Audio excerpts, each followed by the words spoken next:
Hey guys, so I'm really excited because we've got this new brand in. So this is Shoreline shaving and it is a shaving kit. So I'll show you what's in it. But the first thing that I love about this is, so you've got the sleeve. If you take that off, this box is completely unmarked, so you can use it for loads of goodies. So if you're looking for something to pack some presents in, or you want to store something in it, this is perfect. And the box and everything in it is made 100% from recycled materials, so you don't need to worry about chopping down trees, as well as everything being plastic free. And this comes from some guys in the north, so it's pretty awesome to see northern businesses supporting other northern businesses, and it's local to us, so that's really cool.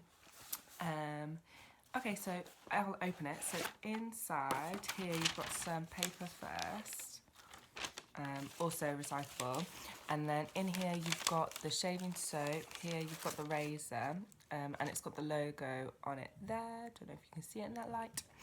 And then under here you've got that's really helpful as well. Here it gives you a how-to of how to you put your blades into the razor. There's also a Insta TV video that I've done if you guys want to see how to use a razor. It'll work in exactly the same way with this razor. What's good about this kit as well is that it comes with 2 packs of razors, so there's 5 in each, so you get 10, so that'll last you doubly long, and it's really cute. Look, they're Shark branded, my fave. Yeah, so you've got that. Also, what these guys do is that they donate, I think it's 30p to ocean cleanup with every pack that's sold, so that can make you feel even better that you are not using a plastic razor anymore, and they're actually helping to solve the issue that already exists in the ocean. Yeah, so this is the new shaving kit, and it's online now, so if you swipe up, I'll link that to you there now, and you can go and buy